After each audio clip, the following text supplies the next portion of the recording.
Oi, gente, tudo bem? Estamos com mais um vídeo e dessa vez acho que uma dúvida que quase todo mundo já teve: como era feito os desenhos animados nos anos 30? Acho que é uma dúvida genuína, né? Para quem era mais novo ou para quem anda mais ou menos na minha faixa de idade assim, tem essa dúvida. Então, por que não, né? Então vamos lá. Assim como eu, você também é fã de desenho animado e já teve curiosidade de saber como os Im- Uma coisa que eu acho impressionante é esse formato de imagem, né? Meio preto e branco. Eu acho interessante. Ainda mais desenho, série, essas coisas assim. desenhos animados são feitos? Eu acho que sim. Hoje em dia a tecnologia trouxe muitos recursos para ajudar nesse trabalho. Mas galera, o começo dessa indústria não foi nada fácil. Que empenho para dar vida a cada cena. E é sobre isso que a gente vai falar hoje. Tô muito animado com esse tema. Então, pega a pipoca aí e bora pro vídeo. Você falou em pipoca.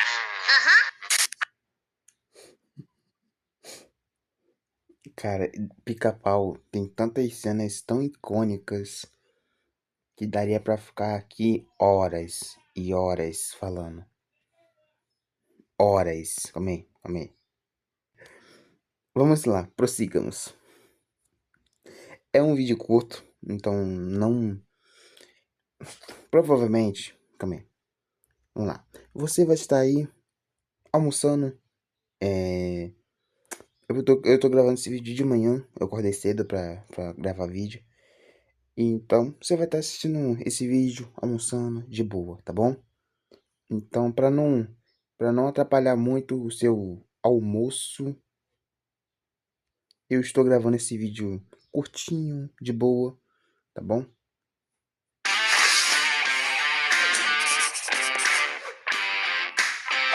Atualmente a gente usa computador, tablet e celular para tudo, né? Inclusive os artistas para fazer suas artes. E o que eles fazem com um tablet, galera, é inacreditável. Eles simplesmente têm à mão todas as cores possíveis, todos os tipos de pincel com um só clique. Mas no passado não era bem assim. Vocês acreditam que há muito tempo atrás, quando o tablet nem sequer existia, as pessoas tinham que usar papel e desenhavam nele com uma parada chamada lápis à base de grafite e argila? O quê? Não acredito. É, tempos difíceis. Gente, vamos supor, na primeira foto, o leão estava com as duas patas no chão.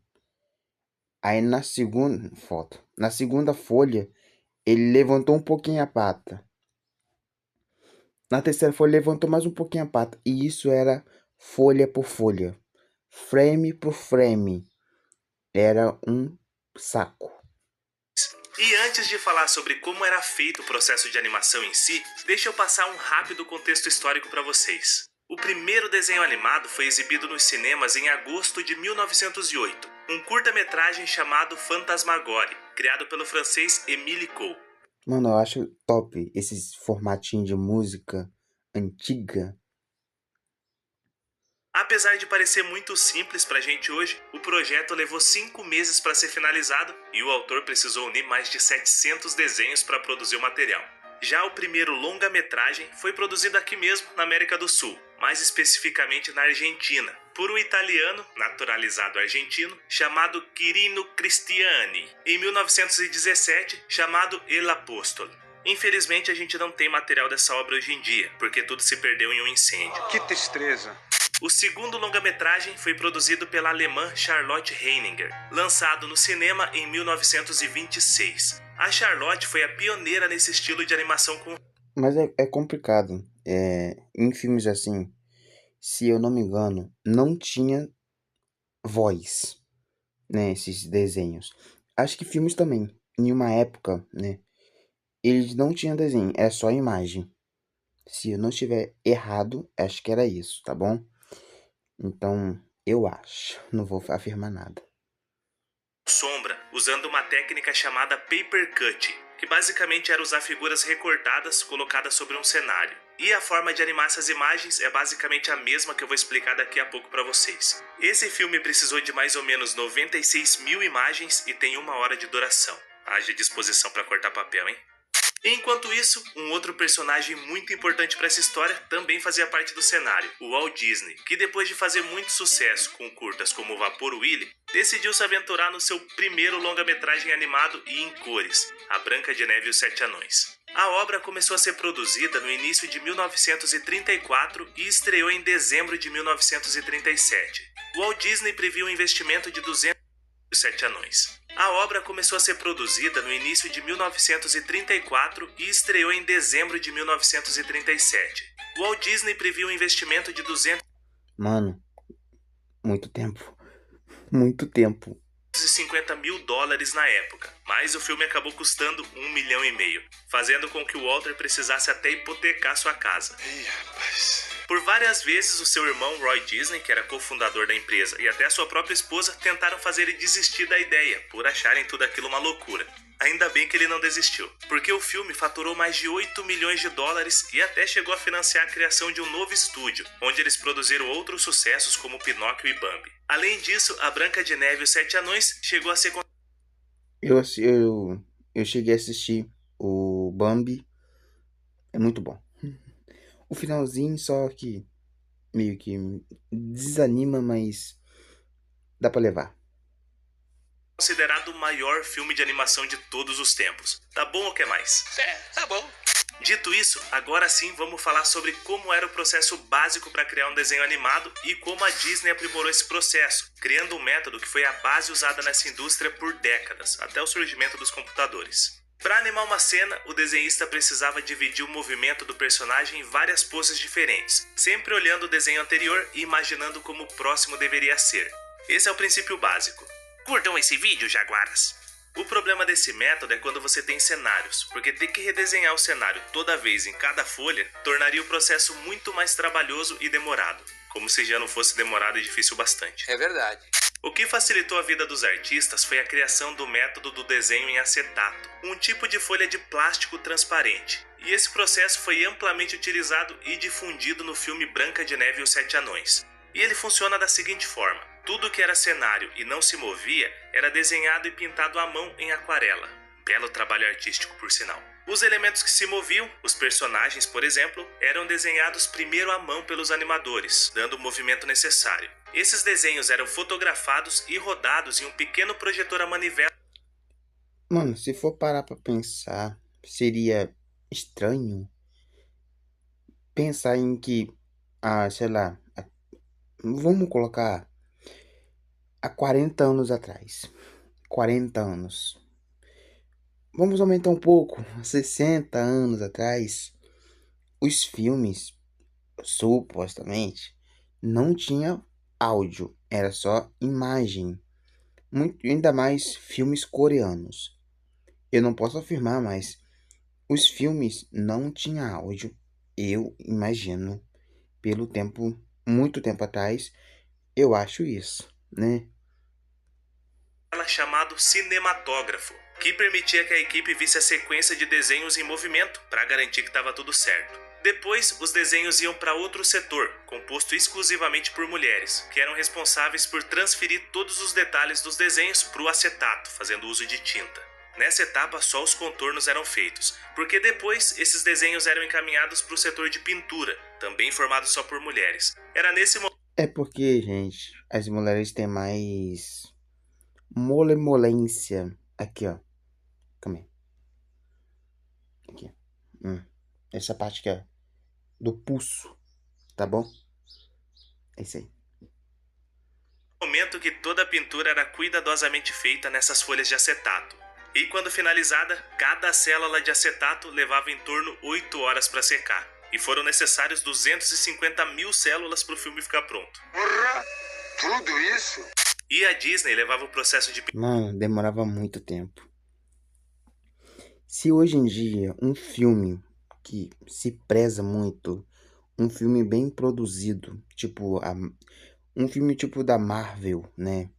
Ou tipo Stranger Things, né, uma série.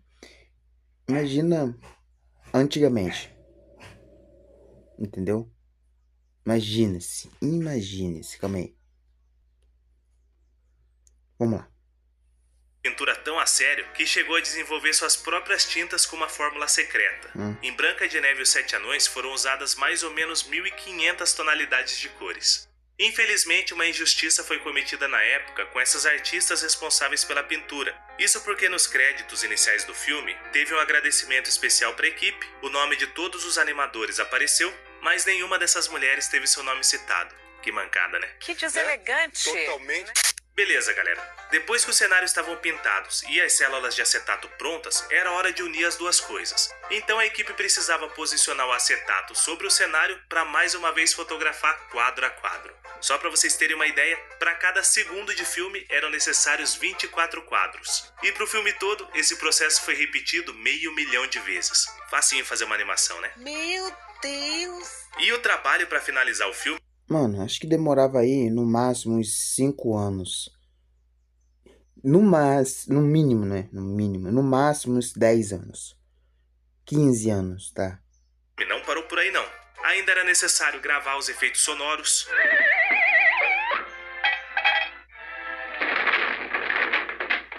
contar com uma orquestra para gravar a trilha sonora, para só então entrarem os atores de voz para finalmente dar vida aos personagens. I know. We'll clean the house and surprise them.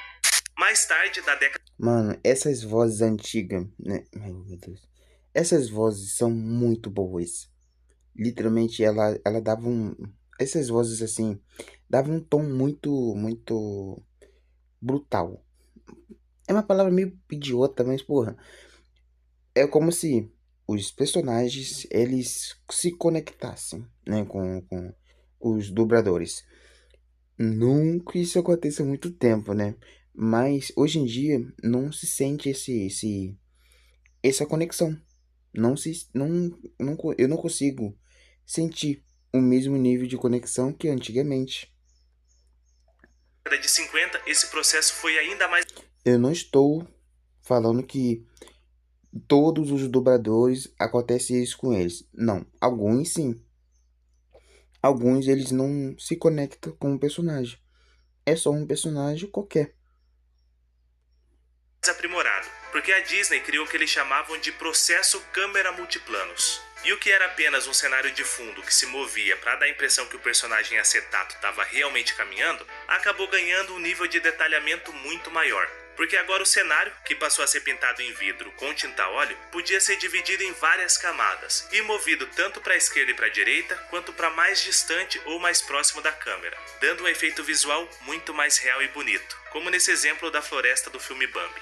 Claro que depois disso, muitos outros avanços foram feitos no processo de animação e a chegada dos computadores levou tudo para outro nível. Mas isso é assunto para outro vídeo, pessoal. Então, se você gostou do conteúdo... É isso, eu não tenho muito o que falar porque acho que a animação antiga acho que vale muito a pena. E aliás, eu vou tentar assistir um filme antigo, muito antigo, da década de 80, 70, no máximo até 30, dos anos 30. Mas é interessante, tá? Hoje nós vimos sobre a animação antiga dos anos 30, né? Mais pra frente vamos ver sobre filmes. Então, é isso. Eu não tenho muito o que dizer. Esse foi o vídeo. Esse foi o vídeo. E... muito bom. Muito bom. Filmes, desenhos, assim, é muito bom. E, aliás, músicas também de 1908, 1930, 1940 é ótimas. Recomendo.